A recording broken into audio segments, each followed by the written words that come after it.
तो इंग्लिश सीखने के लिए सबसे पहले करना क्या है? इंग्लिश इंग्लिश इंग्लिश इंग्लिश ऐसा नहीं है। इंग्लिश सीखने के लिए सबसे पहले इंग्लिश मतलब सीखना मतलब क्या है? पढ़ने लिखने तो सबको आता है, लेकिन इंग्लिश बोलने के लिए इंग्लिश बोलना होता है। To speak English you have to speak English.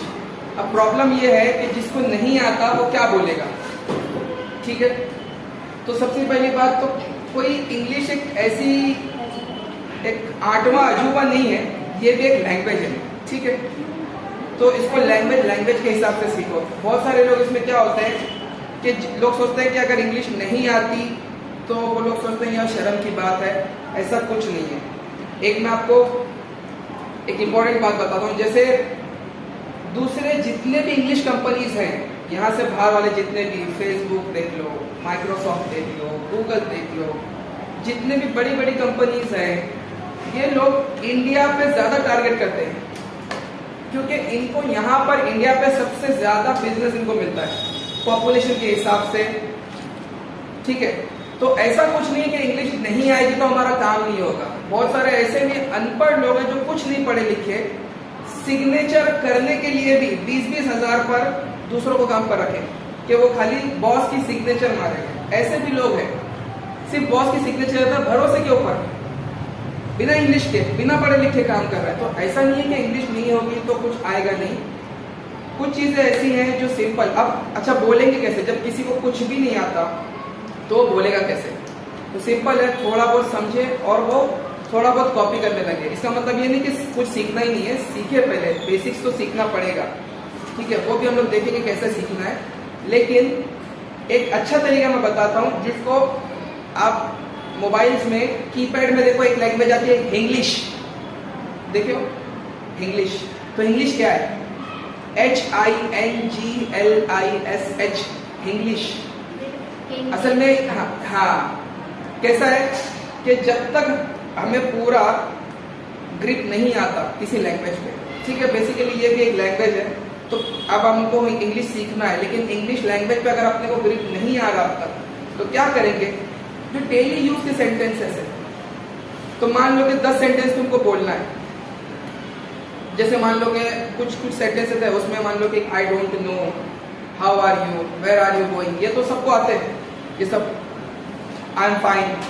तो क्या करो, 10 सेंटेंसेस में से 8-9 सेंटेंस हिंदी के बोलो, एक सेंटेंस उसके बीच में इंग्लिश डालो। इससे होगा क्या कि पता नहीं चलेगा तुम लोगों को, लेकिन वो आप इंग्लिश बोल रहे हो। फिर जब थोड़ा थोड़ा सीखने लगो तो हिंदी कम करो और इंग्लिश ज़्यादा करो, ठीक है? ऐसा तो मिक्स करना है। ये इंग्लिश है। कभी कभार आप देखो, जैसे मैं एग्जांपल दूं, यू आर कमिंग ना, ये क्या है? ना, ये कहां से आया ना? You are coming is an English sentence, you are coming is an English sentence, yes you can laugh, ठीक है? You are coming is an English sentence. तो ना ये कहां से आ रहा है? ये जो ना है बेसिकली टोन की वजह से समझ में आता है कि you are asking a question. ये जो सेंटेंस है you are coming is an English sentence. ना, ये ना कौन सा है? ये इंग्लिश सेंटेंस नहीं है। अच्छा, लेकिन यू आर कमिंग मतलब तुम आ रहे हो। यू आर कमिंग ना, इसका मतलब ये जो ना है ये मेरा क्वेश्चन पूछने का तरीका बता रहा है कि मैं सेंटेंस नहीं बोल रहा, मैं क्वेश्चन पूछ रहा हूँ, क्या तुम आ रहे हो? अब देखो, वो लोग जो एकदम फ्लुएंट इंग्लिश बोलते हैं वो लोग भी ये सेंटेंसेस यूज करते हैं। ना एक्चुअल क्या होता है? You are coming aren't you, with a question tag, you are coming aren't you, ठीक है? तो मतलब वो लोग जो बहुत ज्यादा फ्लुएंट होते हैं वो लोग भी इंग्लिश मिक्स कर देते हैं, हिंदी विद इंग्लिश। तो बहुत सारे लोग मराठी विद इंग्लिश, जैसे उनको जो उनकी मदर टंग है, जैसे भी है, ठीक है? तो ऐसा कुछ नहीं है कि 100% इंग्लिश ही बोलना है। तो जब अगर तुमको भी कहीं बोलना हो, सपोज आपको वो चीज़ें याद नहीं आ रही कि मैं फौरन क्या बोलूँ, हिंदी के 1-2 सेंटेंसेस मिक्स करो, ठीक है? That doesn't even matter. आपको सिर्फ बोलने की प्रैक्टिस होनी चाहिए कि कैसे बोलना है, कब बोलना है, क्या बोलना है।